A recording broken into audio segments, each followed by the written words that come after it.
everyone. Welcome back to Soirée, your new favorite astrology podcast. I am one of your co-hosts, Taya, aka Taya Astrology on social media. And I am Faith, also known as Faith Astrology on Twitter. And today we're going to be explaining astrology to beginners and covering all the basics you need to know when you're first getting into astrology. If you're an advanced student of astrology, you can still stick around since, you'll probably learn something new or hear a different perspective on the information you already know. We're always open to commentary, so if you have something you think we should have added in this episode, then please tag us on social media, or you can leave a comment and let us know. Yes, that sounds good. But before we get into the episode, let's talk about our solar snack. Mine right now is pancakes. Like, I literally eat pancakes every single day. Oh, I love that for you. For me, I've been going to the movies lately, and I go to Studio Movie Grill. And when I go, I just have to get the beignets with the chocolate dipping sauce. So that's what I've been on lately. That sounds so good. When I finally go to Houston, I need that in my life. Yes, that's like a super nice movie theater. If you have the app, you can actually order food on the app and it'll know where you're sitting. And you can just order your food and it'll bring the food directly to your seat. Or like you can press the button on the seat and they'll just come to your seat and take your order. That is so dope. I've never seen anything like that before. Yeah, we definitely got to go. Yeah, most definitely. Every time I think of beignets, though, I think of Princess and the Frog. Yeah, but it's like they put the powdered sugar on theirs, which I've had it with there's actually like a beignet place near me that I like to go to in Sugarland. It's called Chez Beignets 3. And my favorite thing to get is like the plain powdered sugar ones and then dip them in chocolate sauce or like a lemon sauce or like a raspberry one, or get the lemon curd filled beignets. That sounds so good. I can only eat 2 though, because after that it's like it starts to get like kind of excessive. Yes, now that I'm older, like when I was a kid, I could eat shit like that all day, but now it's like a limit on it. Yeah, and they're like a pretty nice size like this. Oh wow, yeah. Also, back to the pancakes. I make perfect pancakes. If you didn't know. Of course you do. I just thought the world should know that. Like, I make the most perfect pancakes with like the brown crispy edges. Oh, that's the only way I like to eat. Like, I understand like the way IHOP makes it is like it's good, but there's nothing better than a crispy pancake. Yes, like IHOP pancakes have nothing on my pancakes. Like, my pancakes are perfect. I love them. Oh, it's the only acceptable way, in my opinion. And yes. I don't like, one thing about my pancakes, I don't like them to be really sugary. Like, you're already going to put syrup on them. Like, it doesn't need to be sweet. It's like it's too much going on. Yeah. So I guess we can get into the episode now. Today we are going to be explaining astrology to beginners, covering all the basics. So first we have to start with, what is astrology? So astrology is the study of planets, asteroids, celestial bodies, and their impact and correlation on life on Earth and, human life, especially in like events that take place on Earth. Mm-hmm. And there are different types of astrology, believe it or not. We have like Vedic astrology, which is like tied to Jyotish religion. You have sidereal astrology. I hope I pronounced that right. But we specifically study like Western and like tropical astrology. Yes. So yeah, those are the different types of astrology, but there are also different branches of astrology. So the first main branch that everybody kind of knows about is natal astrology. That is when you study the natal or the birth chart of a living creature and correlate the placements of the planet in the chart to the creature's life, events that will happen in their life, and personality, characteristics, all those kind of things. Mainly people study human birth charts, but anything can have a natal chart. Your dog, your house, like literally anything can have a natal chart. Whenever you start something, a natal, like imaginary natal chart is cast in the sky, and you can just plug that into a calculator if you wish. Another branch of astrology is called Soirée astrology, aka question astrology. This is when you make a chart for the time, date, and place when a question is asked and understood by the astrologer. The created chart is then analyzed by the astrologer and gives you an answer to your question. It's really cool. Like, I remember when I first discovered this branch of astrology, and I was so fucking amazed that you could do this with astrology. And now I make question charts all the time, like literally for everything. Like, I swear to God, like something terrible could happen. Like, I accidentally cut myself or like break my leg or something, and like before I think to like call the ambulance, I would pull a chart. Me too. Some common horror questions would be like, am I pregnant? Will I get the job? Where is my lost item? And it's so crazy. You can literally pull a chart and find the answer to these questions. There are astrologers that specialize in this branch of astrology, and it's just really cool. And a lot of people don't know that you can do this with astrology. Like, it's so crazy. I think it's all horoscopes and personality tests. Yeah, it's not a personality quiz. Like, you can literally use astrology for real life, everyday things. Yeah. You don't even have to look at charts of people to be an astrologer. Exactly. Some astrologers don't study natal charts at all. They just do horror, or they just do event analysis, or election astrology or whatever, which brings us to the next branch of astrology. Yeah, this is one of my favorites. Electional astrology is when you choose a time and a place to birth something. It's like you're giving birth to a thing, or it could be like an event, a project, a task, like when to go on vacation. Like, so you're birthing like the beginning of it. And basically what you do is you look at the transits, the astrology. I personally like to use it like an ephemeris for this, and you pick an auspicious time to do something based on like whatever you're going to do. Like, if you want to pick a time to get married, you're going to pick the most ideal time to get married so you can have like a favorable outcome. Yes. So maybe your wedding chart will have Venus exalted in the first house or something. So then your wedding will be super beautiful, or Personally, like when I get married, we're gonna do that during a fixed sign season because I'm not finna keep doing this over and over.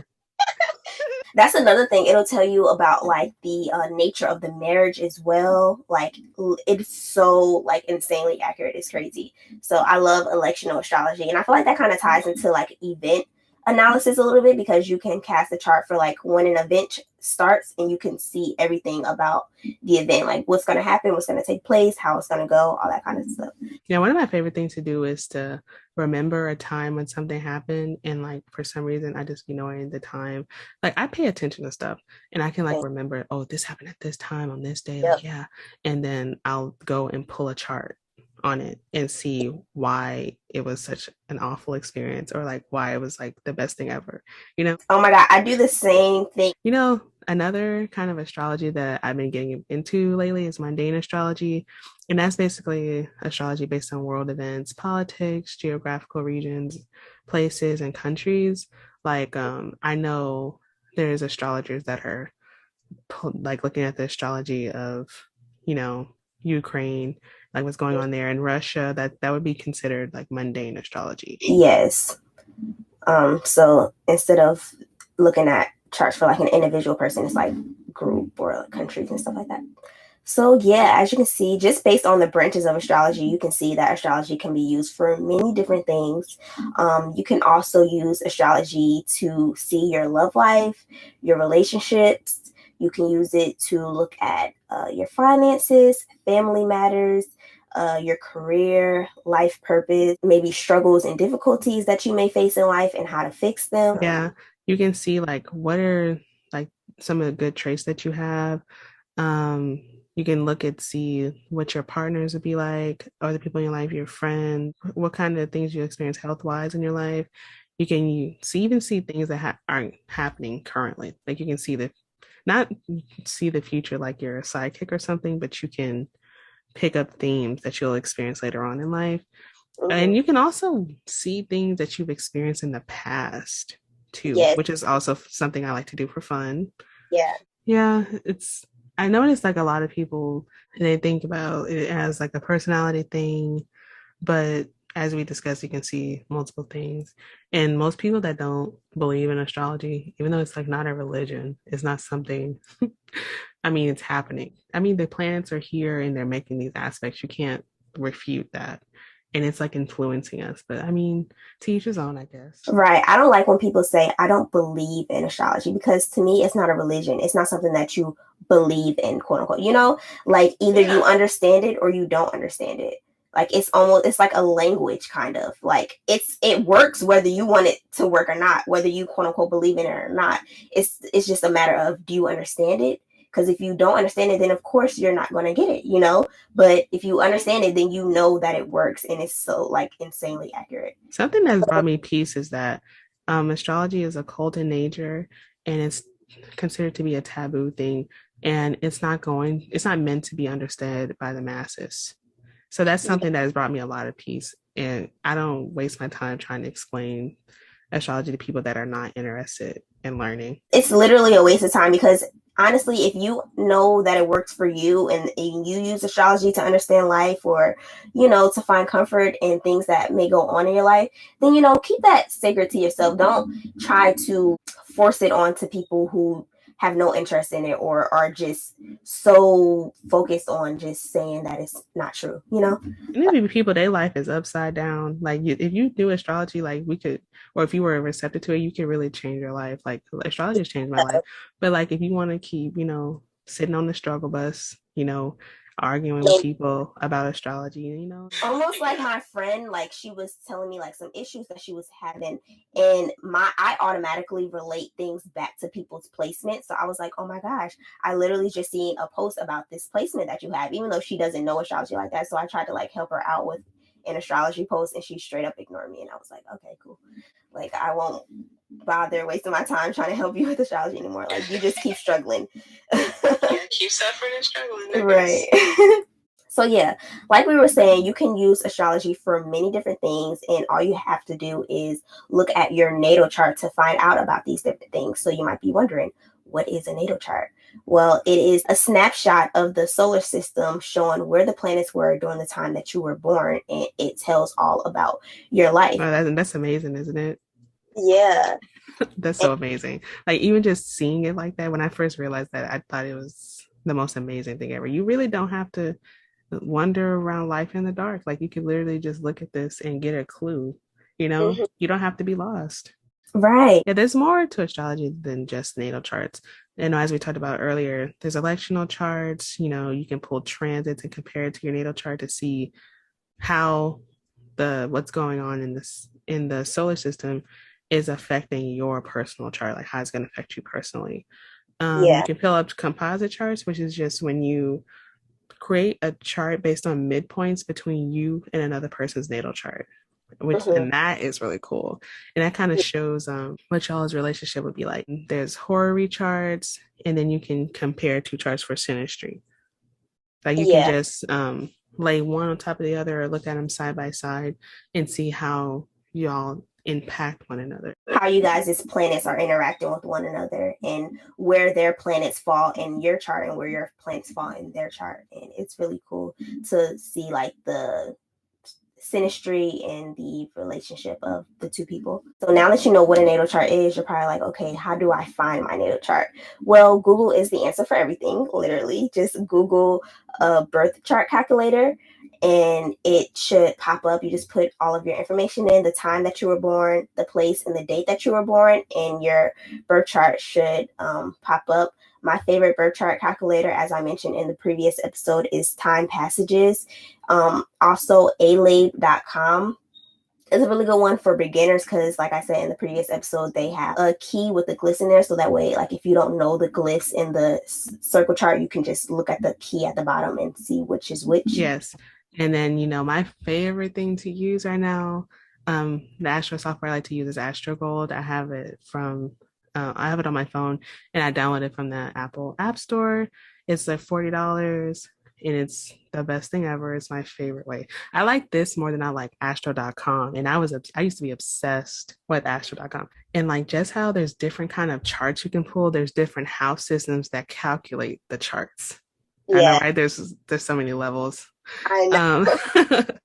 Like for Placidus, I tend to use this one when I pull natal charts, and I use whole signs when I want to like look at transits or when I want to do an electional chart, pull up an event chart or something like that. But I usually use like Placidus for natal charts. Like with whole signs, one sign completely rules a house. Does not split up like Placidus, where like Placidus you can have like two one sign that rules two houses, but that doesn't happen in whole signs. It's one sign per house. And like for example, like if you had an Aries rising or Aries first house, however you want to say it, the only sign that would be in the house is Aries. Mm-hmm. And then because Taurus is the next sign following Aries, Taurus would rule the second house and so on. And then, you know, there's different ways like different sites pull charts. Mm-hmm. Like, the only way that I condone is the circle chart, Same. but I do I did used to look at tables when I first got started because I didn't know how to read a wheel chart. Right. So, I feel like it's a good stepping stone. Tay, what do you think? Um, Yeah, I guess it could be a good stepping stone if you do not know how to read a circle chart. But like I said, I started with circle charts just because the circle chart that I originally put up had like a key at the bottom with the glyphs and the meanings of the glyphs. So I automatically started with a circle chart. And the problem with starting with a table is like if you don't want to make the step to, change, because there is a difference between a chart and a table. A birth chart is a circular graph with glyphs, symbols, aspect lines, house lines, and the signs of the zodiac incorporated all in one circular graph. Whereas a chart just lists all of your planets and what signs they're in. It's just kind of like a list. Because I'm not no shade, but a lot of y'all swear y'all looking at y'all birth charts, but y'all are just reading a table listing all y'all placements. It's not a birth chart. Yeah, and it's like to me, it's confusing. Not confusing is not the word. It's unorganized to me because like why do I have to look at four different tables to see what's going on in one chart? Exactly. And It's it complicated. It's like overcomplicated. Yeah, and it just irks me when people swear they know how to read a chart and you don't. You're reading a table. It's a list, baby. It's a lot. But it's like I see like if you're not looking at aspects and houses and all that, you can see, oh, like, okay, this planet is in this sign, this planet, this and okay, I can see that. But like if you're trying to see beyond that, you need to go ahead and learn how to read Yeah. that Once circle you chart because that way yeah, you can see everything all at once. yeah, I feel like once you hit a certain milestone, you need to make that switch from tables to a real circular birth chart. Um, but yeah, also I did want to ask something when you were talking about Placidus and whole signs. I feel like Placidus and whole sign house systems, those are the most commonly used house systems. I feel like more traditional astrologers use whole sign house systems and more modern astrologers use Placidus. For me, I use both kind of equally. I always, when I pull a chart, I like to look at the Placidus house system and the whole sign house system. But now I use whole signs more for event chart analysis and transits, kind of like you were saying, like for big things. And then I like to use Placidus for natal charts because I feel like they're both accurate, but I feel like whole signs, it gives you more like the full picture of how everything is going to work. But I feel like Placidus provides more like details almost. Does that make sense? Because, like, yeah, say if I had a natal chart and I'm looking at the Placidus system, like it'll show you like the details of like what degree each house starts at, whereas whole signs, it doesn't do that. It just shows you the sign that the house is in, but not the degree. And if you use degree theory, then you kind of need Placidus to, see those degrees. So yeah, I just feel like Placidus provides a little bit more details for natal charts, but whole signs is pretty accurate for like big picture things, if that makes sense. But yes, yeah. Yeah, I completely agree. So another part of like looking at a chart is to Mm-hmm. look at the glyphs. The glyphs are symbols. There's like a pictogram, a symbol that represents the signs of the zodiac and the planets in astrology. Like you have to learn that in order to read the real chart, like the circle chart, because most of them don't have keys. Like astro.com, I believe they have a key. It's been a while since I've used it, but I do believe they have a key at the bottom. And they even like map out all the aspects that are happening at the bottom. That's cool. And yeah, and then they have like a side. It's like on the bottom left hand side, it has like the sun and this sign, and it's like abbreviated.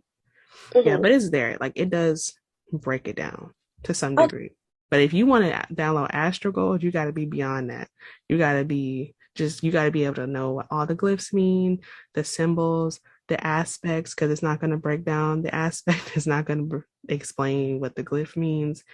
Like if you download that, it's a pro astrologer app. So they're gonna expect you to have that foundation already. Exactly. You can't read a birth chart without knowing what the meaning of each glyph is. So that makes sense. So next in astrology, you will have to learn these signs. Obviously, that's I feel like everybody thinks, They think the signs is like all there is in astrology. It's yeah, like but they don't even refer to planets to be like, oh, this is my sign.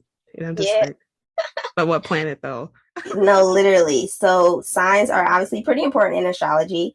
There are 12 signs: Aries, Taurus, Gemini, Cancer, Leo, Virgo, Libra, Scorpio, Sagittarius, Capricorn, Aquarius, and Pisces. No, I started to sing it like Beyonce did. She's like, Oh, Taurus, Leo. Scorpio. Yeah. So there's 12 signs, and signs are like characters in astrology. It shows how the planet acts because planets can act differently depending on what sign they're in, you know? So, yes, the moon represents emotions, but you're going to be way more reactive with your emotions if your moon is in Aries than if it was in Taurus, you know? Same with houses. Houses can act way differently depending on what signs they're in. So, if you have a Scorpio rising, you're going to act different than a Leo rising, or, you know, so on and so forth. So, oh, in the next episode will be all about the 12 signs. So, stay tuned for that. I'm really excited about that episode. Yes, and the signs, they only act within their role of the characteristics of their ruling planet. So, like if, let's say, astrology is a play, right? A movie or a book, then the house would be the setting. Mm-hmm. Like, are y'all at school? Are y'all at work? You're your If job? you're at school, you're in the third house. If you're at work, you're in the sixth house. Yeah, okay, got it. And then the planets are the actor, and then the sign that that planet is in, that house is in, is the role. And the aspects are how the characters are interacting with each other. And the degree, that's all the supporting details. Mm-hmm. And then like the house, as Taya mentioned, it describes like the specific area of life. There's college. Is Ninth it in house. college? Is it in grade school? Is it like Mean Girls where it's in a high school? Or is Mm-hmm. it like in a college setting? Is it about dating? Are y'all at home? Is it about a hobby?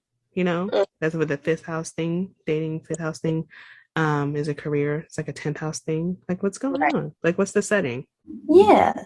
So, like she just said, there are 12 houses, just like there are 12 signs, and each house represents a different area of life. Everyone has 12 houses. I know if you use CoStar, it makes it look like you're missing houses. Some of y'all would be like, oh, I don't have a 12th house. Like, yes, you do. Everybody has a 12th house. It's just when I use it, it was just a table. It's like a list of all your placements. But everyone has all 12 houses, and you have a sign ruling those 12 houses.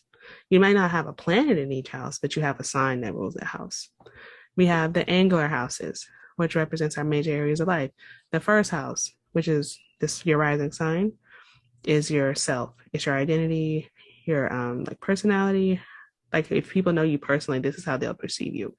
Your fourth house, that's your foundational. It's the bottom of the chart. It's your home, your family, your conditioning. Seventh house, that's the other people in our life. People you have one-on-one relationship with, your spouse, like your romantic partner, your closest friends, your business partners. It also rules like legal issues. Then you have the 10th house, which is the last angular house, and it represents like career, public image, reputation, and legacy. Mm-hmm. Talks about the dominant parent. It could be the father, it could be the mother, like whatever parent was most dominant in your life. And then we have the succeeding houses, which support the angular houses. And you have like the second house, the fifth house, the eighth house, 11th house. The second house is your finances, your assets, how you handle money, your values, your self worth, and how you take care of yourself, and like food. You need food in order to support your physical form. Fifth house, super fun house, all about your hobbies, your talents, your dating life, romantic situations, sex, children. That's which is his main signification. You have the eighth house, debt, taxes, death. It could be real straight up tragedy. And depending on what kind of astrology you follow, it could rule sex for you too. Then there's the 11th house, house of gains, house of the spirit. It's your associates, how you network. It can rule like an online presence as well. It can show your hopes and wishes for the future. And because it's the second house, if you follow derivative astrology, because it's the second house from the 10th house, it can show money you make from your career. And then you have the Caden houses. They follow the succeeding houses.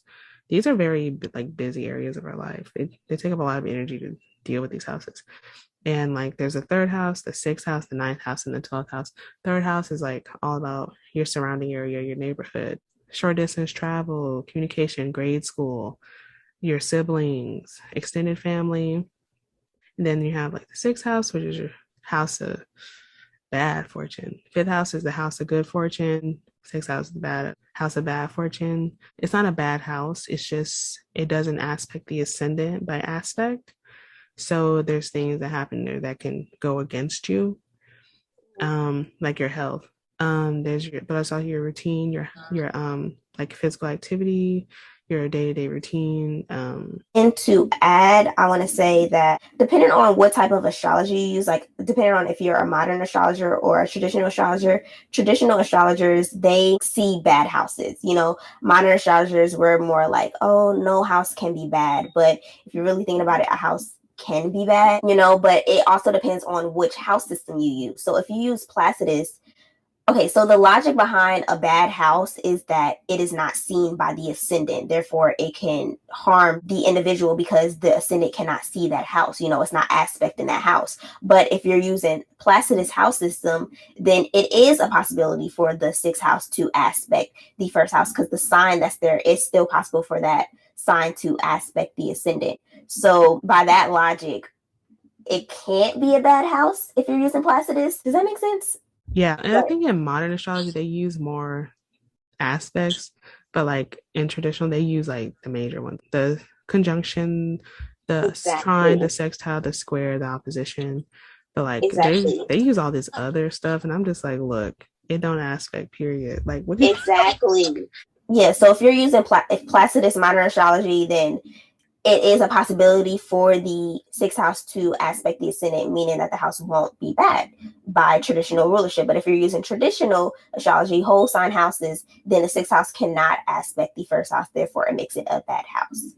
So, yeah. Yeah, I caught your drift. There's the ninth house. We are both ninth housers. I feel like we both know this house really well. In traditional astrology, is known as the house of God. It talks about like religion, like your political beliefs, your thoughts of spirituality, politics, traveling, long distance travel. Like if you have to leave the country, somewhere you can't drive to. You can also see like someone's college life there. And then we have the 12th house, which is called like the house of bad spirit. In traditional astrology, you can kind of see like ghost. You can see like supernatural activity there. You can also see like mental health.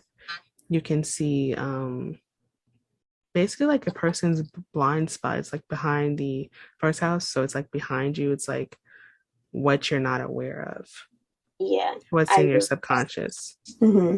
So each house is ruled by a sign, and each sign is ruled by a planet. So therefore, even if the house is technically empty, like it doesn't have any planets in there, it's still ruled by whatever planet rules over the sign that's on that house cusp, if that makes sense. So let's say you have a Gemini third house, but that house has no planets in there. Gemini is ruled by Mercury. So you will look at the planet Mercury, where whatever Mercury is doing in your chart, wherever it's at, you look at that planet to get more insight into the third house area. So let's say your Mercury is in Virgo, then it will show that your communication style is more detailed and it will carry more Virgo traits. So yeah. Mm-hmm. See, in astrology, the sun and the moon are considered planets. So we have 10 planets according to like modern astrology. We have the moon, the sun, Mercury, Venus, Mars, Neptune, Pluto, Saturn, and Jupiter. So each of these planets can be in different signs, which makes everybody's birth chart unique because the planets are constantly traveling through each of the signs in the zodiac. And depending on the time that you were born, each planet will be in a different sign for each person, which is why my Venus is in Virgo and yours is in Leo, you know? The planets tell you what. So it brings like topics into astrology. So Venus will tell you about your money or your love life. The moon can tell you about your family, your emotions, and your mother. And depending on what sign that planet is in, it will give a different kind of flavor to each planet, which makes every person act differently or makes every person's life a little bit different than the next person's. Yeah. And even if you don't have a birth time, as long as you know your birthday, you should know your birthday. Astrology will be able to pull something from you. If you won't have a rising sign or you may not know what your moon sign is in because the moon changes signs every 2.5 days, but you'll be able to see the other things going on. Yes, I definitely have done readings before for people who do not have their exact birth time, and you can still see all the planets, you just don't know what houses they're in. And since I mentioned some of the significations of the moon and Venus, I want to quickly run through the rest of the planets. So you have the sun, that is your sense of identity, your ego. Who are you? When you're looking at who is this person, you're looking at that person's sun, aspect to the sun, and etc. Moon, I would say your emotions, your mother, your family. Who are you deep on the inside? Your inner you, your inner feelings and emotions. Then you have Mercury, your communication. How does this person talk? How does this person think? With Mercury, you get to look into somebody's brain. Like, how does this person think, speak? How did they learn? How do they learn best? All those types of things. Then you have Venus, I already mentioned close relationships. So it can be platonic friendships or romantic. Your love life. How are you in romantic relationships? What kind of people do you attract? Etc. Etc. Also, the planet of beauty. Then you have Mars. This is someone's motives. What motivates this person? What do they naturally have a lot of energy for? It also is aggression. Is this person aggressive? How do they express their anger? Are they confrontational? Do they shy away from conflict? Where does this person experience conflict and anger most at in their life? Is it in the 7th house? Is it through their partners? Is it in the 10th house? Is it at work? Mars is just the area of life where people can just want smoke with you for no fucking reason at all. If you got Mars in the 12th house, you might not even know that people want smoke with you. It's just very subliminal, very low key, undercover, hidden enemy type shit. If you got Mars, okay, we're gonna go more into Mars in the next episode, which I can't wait to talk about. Then you have Jupiter, the planet of expansion. That is an outer planet. It rules over expansion.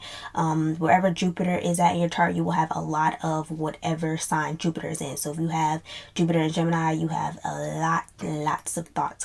Mine is constantly going. If you have Jupiter in Taurus, maybe you have a lot of clothes, a lot of money, something like that. But yeah, it also rules over blessings, luck, beliefs. How do you go about expressing your beliefs? What do you believe in? Did I say religion already? Long distance travel. Where do you travel to? Do you travel often? Do you travel at all? Yeah. And then you have Daddy Saturn. Saturn is like the old man in astrology. Saturn rules over discipline, hardships, authority, difficult things that you may go through in life lessons. Where does this person learn most of their life lessons from? Do you learn most of your life lessons through your relationships? That would mean your Saturn is probably in the 7th house. Do you experience most of your hardships within your home and family realm? Maybe you have Saturn in the 4th house. Saturn also brings a sense of responsibility. What is this person responsible for? What responsibilities does life pose on you? I have my Saturn in Gemini, so my siblings are my responsibility. And while at first I used to try to fight my Saturn placement, because when you're first introduced to your Saturn placement, you might feel like, oh, like this is such a big responsibility, this is such a big burden, I don't want to do this, like why do I have to do this, why is this my responsibility? And that's how I felt at first. But once you learn to work with your Saturn placement and embrace me, you get better at it, and it all works out for the best for you at the end. So now instead of fighting my Saturn placement, I work with it, and I feel like a sense of growth and maturity now. And it takes a long time for things to come through when it comes to Saturn, but the harder you work, the more consistent you are with Saturn, the better things will come out for you in the end, and they will be stable and long lasting. Can't rush Saturn at all. It's not gonna work. Then you have Pluto. Pluto is a generational planet that is transformations, death, major changes that you will have to go through in life. Extremes. Pluto represents extremes. It can be extreme feelings, extreme emotions. Wherever Pluto is at in your chart or your life, you will experience extremes. I have Pluto in the first house, and people react very extremely to me. It's just like an intensified type of energy. Then you have Uranus. Uranus is the kid in class that cannot fucking sit still. It's just jumping, bouncing off the walls. Uranus is the unexpected things in life. Where are things gonna go the complete opposite direction than where you expect in life? It's unpredictability, instability, moving around a lot. It is where people might think you are, a little quirky at, or you have like a little bit, it's a little bit different than the people around you. If you have Uranus in the fourth house, your family a little bit different. It also represents distance and separation. Maybe you're just like, you're kind of cool off your family, aloofness, distance, yeah, stuff like that. And then we have Neptune. Neptune represents a kind of fog in life. These are the things in life that you are not seeing completely clearly. You also might experience isolation or, wanting to be alone. It's like the other side, the spiritual realm, or it's like the place where you have one foot off Earth and another foot in another universe. If you ever did shrooms before, you will be having like a Neptunian type of experience. It's drugs, it's imagination, it is daydreaming, escapism, and it's rose-colored glasses. So if your Neptune is in the first house, maybe you feel like people don't really see you clearly.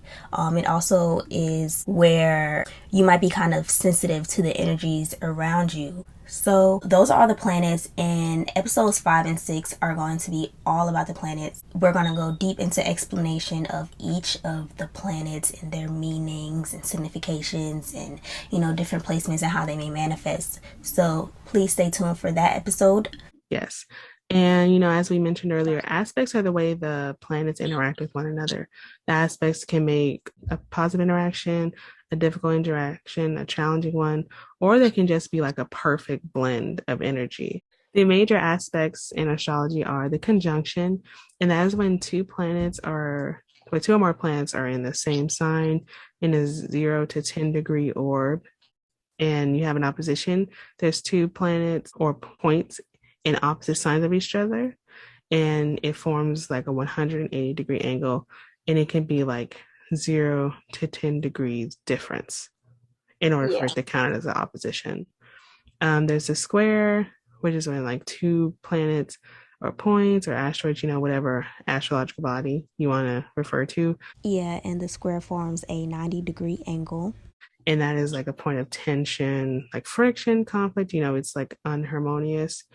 And then, you have this trine and the sextile, which are harmonious aspects, the trine being the most harmonious one. The trine is when like planets form 120-degree angle between each other, and a sextile is when they form a 60-degree angle. And then there are minor aspects that mostly modern astrologers use. There is the quincunx or the inconjunct. There's the semi-sextile, which is the next sign over. There's the semi-square, the septile, quintile. It's just a lot. I don't be using all of them for real. I stick with the major aspects. Yeah. Yeah. So after you learn the aspects, then you have to learn the degrees, which is one of the last things that I feel like you should learn. There are 360 degrees in a birth chart. Each sign is 30 degrees, and it doesn't go 1 through 30, but 0 through 29. Aspects are actually measured by degrees, like Faith was just saying, the conjunction 0 degree, opposition 180, sextile 60, square 90, and the trine 120. We have decans. It splits up a sign into 10 degree sections, and it labels each section based on the elements. And for example, like in air sign, let's say Libra, the first decan will be ruled by Venus. The second decan would be ruled by Saturn, and the third decan would be ruled by Mercury. So it's like all the air signs. You have Gemini, Libra, and Aquarius. Gemini is ruled by Mercury, and Libra is ruled by Venus, and then we have Aquarius ruled by Saturn. Yeah, I feel like decans are more used by traditional astrologers, but I feel like modern astrologers, we use degree theory. Degree theory is a theory founded by Serbian astrologer Nikola Stojanovic. Rest in peace to him. And it was made popular by astrologer Jade Sykes. Some people use it, some people don't, but it basically correlates each degree to a sign in the zodiac, with the first degree correlating to Aries, the second degree correlating to Taurus, and so on and so forth. And then it starts over at 12. At 13, it goes back to Aries. 14 will be Taurus. 15, Gemini, and so on and so forth. And just keep starting over until you get to the 29th degree, which is a Leo degree, which is a critical degree. And I feel like it just kind of provides like extra details when you are trying to interpret a chart. It just kind of ties everything together. It's like the final deciding like detail or factor in interpretation, in my opinion. Yeah, it'll show you like how that energy is going to manifest. In my opinion, like for example, like I have a Pisces moon and it's at the 7th degree. It's a Libra degree according to degree theory. So like I feel like my Pisces moon traits come out the most like when I'm friends with somebody, or like when I'm in a relationship with somebody, or like I'm in like some kind of partnership with someone. Yes. Oh, and the 0 degree would be, it would just emphasize the sign that the planet is in already. So for example, my sun is at 0 degrees of Virgo, so it just emphasizes the Virgo characteristics or traits. That's something so cool. Like we both have our sun at 0 degrees. My sun is at 0 degrees of Leo. Her sun is at 0 degrees of Virgo. And like that shows like we're like, we're low key pioneers, like when it comes to our sign. So I can't wait to see how that manifests. And then like the 29th degree is also a critical degree. It's the ending of, it's the last degree of a sign. And like I have my Venus there. My Venus is at 29 degrees of Leo. That's actually like considered like a fame placement, like a fame degree. But like in traditional astrology, it just shows like you're kind of like tying up loose ends. It's like it shows a mastery of that energy. Yeah. I want to do one more example. So I have a Gemini moon. It's at 13 degrees, which is an Aries degree. And it just kind of adds kind of like a little bit of like Aries traits to my Gemini moon. So like be kind of loud at home. There's a lot of stuff that goes on in my home. Fights can break out at home or in the home environment. Just sprinkles a little bit of that Aries energy. I mean, like when I do readings, I mean, I put that degree theory in there, and like that kind of just ties everything up. That's how I get my readings to be like super duper specific. Yes. So, yes, I feel like we just explained astrology to beginners and covered all of the basics. And for the rest of the season, we are going to put out episodes going deep into each thing that we mentioned in this episode. So stay tuned. The next episode is going to be about the signs, and then after that, I think it's the planets and so on and so forth. If you have any suggestions on what you want us to cover and talk about in future episodes, then please reach out to us on social media and let us know. All of our social media will be linked below. Our podcast social media is at Soirée on Twitter and Instagram. And if you wish to reach out to one of us individually, our personal accounts are, well, mine is at _Tay Astrology on Twitter and Instagram, and she is at Faith Astrology on Twitter only. She does not have an Instagram. And our website to book our services will be in our bio. Yes, and of course, if you enjoyed this episode, please rate this podcast 5 stars. If you want to show us some love, leave a comment. We love reading the comments. The positive comments just make my heart so warm. And share this podcast episode with other friends who may like astrology or want to learn astrology. Every ounce of support helps us more than you guys will ever know, and we appreciate it all so much, especially if you want to see 2 Black girls, 2 Black astrologers make it to the top of the charts. Everything helps. Yes, and make sure you check out our Patreon and subscribe to the tier you want to be a part of.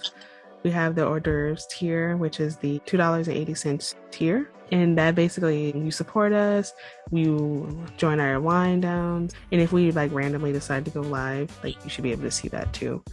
The top tier is the entree tier. We have like regular, everyday stuff we notice. Like I might pull a chart for something like that happened that day and then break it down on there. Then we have a post that we're going to teach you something on. Like for example, I do solar return readings, so I might break down like how to read a solar return chart. And of course, my favorite, dark astrology. I feel like I naturally like gravitate toward that stuff. So like we'll talk about like more taboo subject on those posts, and we'll have those weekly as well. Yes. And last but not least, if you would like to see the visuals for this episode, then please check out our YouTube at Soirée. So that is good for people who are visual learners. For example, if you're a beginner and you heard us talking about the aspects or the houses or the planets even, but you can't visualize them, I made little visuals for our YouTube channel. And watching the YouTube version is also good to put a face to the voice. But yeah, that is it for today's episode. We appreciate everybody for tuning in. Hope to see you guys next week. Bye. Bye.